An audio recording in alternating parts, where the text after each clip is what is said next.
দ্বিতীয় নাম্বার কাজ হলো হিন্দু ধর্মীয়দেরকে উপদেশ দেওয়া। ইসকনের মূল উদ্দেশ্য যে বলছি, হিন্দু ধর্মীয়দের কি করা। তৃতীয় নাম্বারে শ্রীমদ ভগবতী এগুলা গীতা প্রচার করা।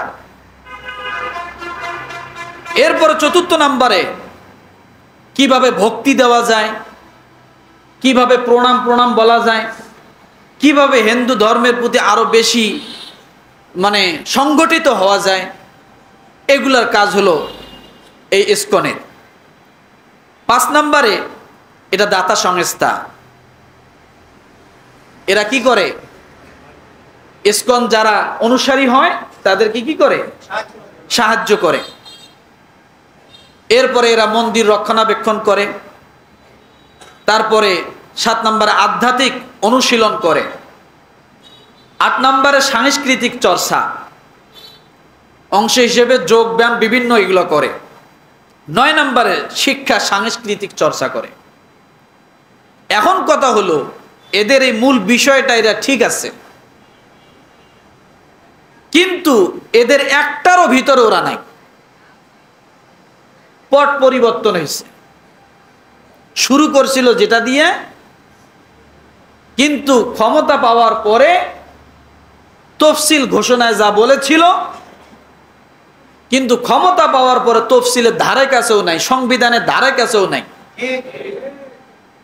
চোরকে ফাঁসি দিতে হবে, চোরের হাত কাটতে হবে বা চোরকে শাস্তি দিতে হবে, এই আইন যে সংবিধানে ছিল সেই সংবিধান পাল্টায়া বলছে যে চোর যতই চুরি করুক তাকে সব সময় ছাড় দিতে হবে।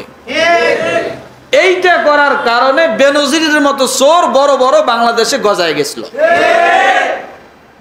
বোঝেন নাই মনে হয় কথা, নাকি আরো বুঝতে বাকি আছে? সরে সরে করে বুঝাবো, বোঝেন নাই? কারণ এই সংবিধান এইভাবে পরিবর্তন করে করে তারা চোর ডাকাত গুন্ডা বদমাশ এগুলার জন্ম দিছে।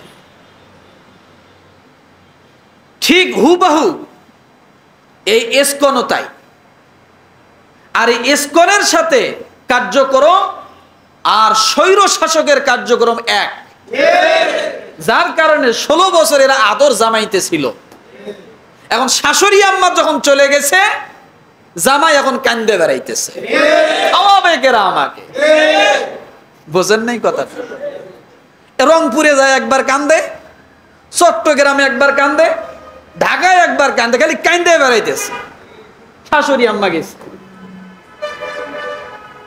যার কারণে মাথা হয়ে গেছে খারাপ। শ্বশুর বাড়ির আদর আর পাবো না। আগে গেলে খাওয়াইতো ইলিশ মাছ আর ট্যাংরা ঝোল, আর আম্মাজন যাওয়ার পরে এখন যদি খালি লাঠি আর বাড়ি খাওয়ায় তাহলে তো অবস্থা খারাপ, কায়েল হয়ে যাব। বোঝেননি? এই জন্য এরা এখন এমন ভাবে উঠে পড়ে লাগছে, কোনোভাবে দাঙ্গা হাঙ্গামা বাদায়া এগুলা ভিডিও ফুটেজ করে করে বিশ্বের কাছে জানান দিতে হবে যে হিন্দু নিধন চলতেছে বাংলাদেশে, মৌলবাদী এই ইনুসকে খেদান, তা না হলে এদেশ তালেবান আর জঙ্গি হয়ে যাবে। এই কথা বলতেছে ভারতের এক দালাল।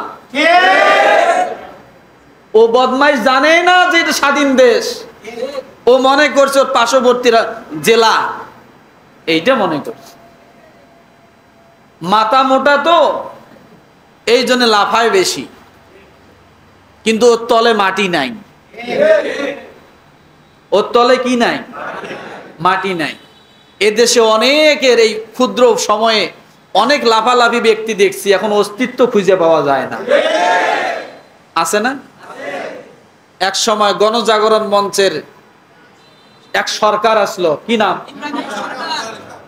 কি সরকার? ইমরানের সরকার। আছে? জুতের দাম আছে, ওর দাম নাই। এই মাথা মোটারা বোঝে নাই যে আমাদেরকে দিয়ে কি করতে চায়। এই জন্য বলি ইসকনের কার্যক্রম বর্তমান বাংলাদেশে মুসলমানের অস্তিত্বের সাথে সংঘর্ষ। এটা সাংঘর্ষিক। এই জন্য এটা কখনোই চলতে দেওয়া যেতে পারে না, কারণ এটা এদেশের কিছু না, আর এটা হিন্দু ভাইদেরও কিছু না। বরঞ্চ সরল মনা হিন্দুদেরকে তারা টার্গেট করে করে তাদের দলে বেরানোর জন্য তারা চেষ্টা করে। আপনি একটা জিনিস ভালো করে খেয়াল করেন, ইসকন যে হিন্দুদের সংগঠন না, এটা হিন্দু বেশধারী একটি ইহুদি সন্ত্রাসী সংগঠন। তথ্য হলো আবু রুশদের লেখা বই, বাংলাদেশের র বইয়ের 171 পৃষ্ঠায় এটা লেখা আছে। কে বলেছে কথা? ওই সময়ের বাংলাদেশের সমস্ত গোয়েন্দা প্রধান যারা ছিল, আমাদের বাংলাদেশের গোয়েন্দা প্রধান, তারা এগুলা তথ্য দিয়ে গেছে যে ইসকন এটা রয়ের এজেন্ট হয়ে কাজ করে। এটা আসলে হিন্দুদের কোনো সংগঠন না, এটা ইহুদিদের একটা সংগঠন। এটা হিন্দুদের লেবাস ধরে এরা ইহুদি কার্যক্রম করতেছে, এরা সন্ত্রাসী কার্যক্রম করে। তাহলে বুঝতে আরো বাকি আছে। এখন ইসকন দুর্বল জায়গায় জায়গায় হাত দেয়। যেমন ঢাকা স্বামীবাগে তাদের একটা মন্দির আছে, আর ওই স্বামীবাগের আশপাশ সব হলো মেতরপট্টি। এই ইসকনের মন্দির আছে ঠাকুরগা, একবারে প্রত্যন্ত এলাকা। গরিব গরিব হিন্দুদেরকে বুঝায়, যেমন আমাদের সমাজে বর্তমান বিভিন্ন বেরাক টেরাক বিভিন্ন এনজিওরা আমাদের মুসলমানদেরকে একটা গরু দিয়ে ইমান নিয়ে যাইতেছে, একটা ছাগল দিয়ে ইমান নিয়ে যাইতেছে। ঠিক একই কার্যক্রম ওই ইহুদিরা হিন্দুদের বেশ ধরি হিন্দুদের পিছনে লাগে এই কাজগুলো করতেছে। বরঞ্চ এরা বরাবর এদের ইতিহাস তাকান, এরা সব সময় হিন্দুদের উপরে জুলুম করে করে মন্দির দখল করেছে। চট্টগ্রামে মন্দির দখল করেছে হিন্দুদের, ঠাকুরগাঁ পঞ্চগড়ে হিন্দুদের মন্দির দখল করেছে, ঢাকার মন্দির দখল করেছে এই ইসকনেরা। তাহলে এরা যদি হিন্দুদেরই সংগঠন হবে, তাহলে মন্দির আবার জোর করে দখল করে হিন্দুদেরকে মারে, এরা আবার কারা? আসলে সরল মনে হয় যে হিন্দু, এরা তো বোঝে না, এরা হুদাই লাফাইতেছে, এরা শুধু শুধু লাফাচ্ছে। আর এই যে বেচারা যে আছে, এ তো হলো একজন দুষ্কৃতিকারী, যাকে গ্রেফতার করা হয়েছে। এ হলো একজন দুষ্কৃতিকারী, একে তো ইসকন থেকে আগেই খারিজ করে দিছে, ওকে বাদ দেওয়া হয়েছে। তারপর ওই লাল শালুক পরা দেখলেই মনে করে ওইটাই প্রভু, এটা বলে হিন্দুদের প্রভু। প্রভু আবার জেলে যায়।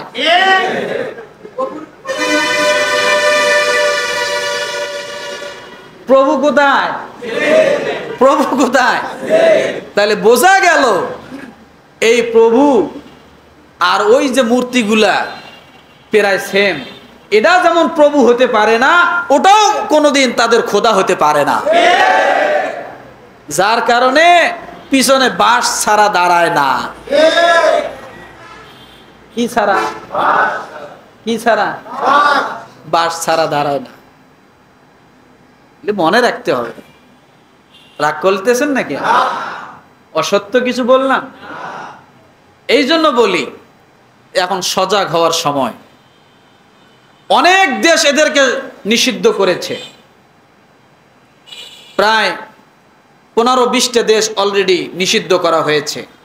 এখন শুধু সময়ের ব্যাপার বাংলাদেশে নিষিদ্ধ করা, কারণ এরা এদেশের কিছু না, এরা ওই নিউ ইয়র্ক আর ওই ভারতের এজেন্ডা। এদের দিয়ে আমাদের দেশের কোনো কাজ নাই। যদি কোনো হিন্দুদের কোনো উপকার করতে হয়, আমরা তৈরি আছি। কে তৈরি আছে? আমরা তৈরি আছি। আল্লাহ আমাদেরকে তৈরি থাকতে বলেছেন যে তোমরা তাদের সঙ্গে বাড়াবাড়ি করিও না, তাদের সঙ্গে তোমরা ভালো আচরণ করো, ইনসাফপূর্ণ তোমরা তাদের প্রতি হও, ওদেরকে লাগবে না।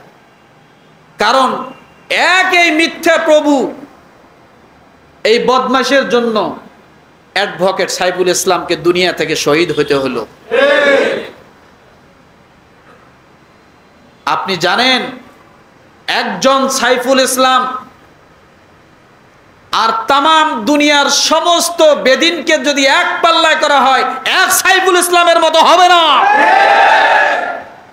আমার আল্লাহ সাইফুল ইসলামকে এত মূল্য দিয়েছেন, এত দাম দিয়েছেন যে এক সাইফুল ইসলাম তামাম দুনিয়ার সমস্ত ইহুদি, নাসরা, বৌদ্ধ, খ্রিস্টান, হিন্দু এক হলেও এক হবে না, এক পাল্লাই করলে এক হবে না। মুসলমান রক্ত শীতল হয়ে গেছে। আজকে আমার দেশে থেকে, মুসলমানের দেশে থেকে মুসলমানের একজন বীর সন্তানকে এভাবে হত্যা করবে বটি দিয়ে, এটা কোনোদিন মেনে নেওয়া যায় না। এটা কোনোদিন মেনে নেওয়া যায় না। হিন্দুদের সঙ্গে আমাদের কোনো ঝামেলা নাই, হিন্দুদের উপর আমাদের কোনো অভিযোগ নাই, তারা তাদের বিষয়। কিন্তু হিন্দু নামদারি ইহুদি খ্রিস্টানদের এজেন্টরা এই দেশে কাজ করে আমাদের মুসলমান এবং হিন্দুদের মধ্যে দাঙ্গা লাগানোর চেষ্টা করতেছে, এটা কখনোই ছাড় দেওয়া যায় না। এটা কি করা যায় না? কখনোই ছাড় দেওয়া যায় না। কেন আপনি ছাড় দিবেন? আপনি জানেন আপনি কোন মুসলমান, আপনি কেমন মুসলমান, আপনি কোন নবীর উম্মত, কেমন নবীর শিক্ষা আছে আপনার কাছে, কেমন আল্লাহর কোরআন আছে আপনার কাছে। যে আল্লাহ প্রথমে বলেছেন সূরা মুমতাহিনার 8 নম্বর আয়াত, তাদের সঙ্গে তোমরা বাড়াবাড়ি করিও না, তাদের মূর্তিগুলোকে তোমরা গালি দিও না। কে বলেছে কথা? আল্লাহ। ওই আল্লাহ বলেছেন ইন্নাদ দীনা ইনদাল্লাহিল ইসলাম। আমরা সেই ইসলামের ছায়াতলে আছি, আমরা সেই ইসলাম পালন করি, ওই শিক্ষা আমাদের আছে। আপনার রাসূল কি বলেছে দেখেন, কি শিক্ষা দিয়েছে দেখেন। জাবের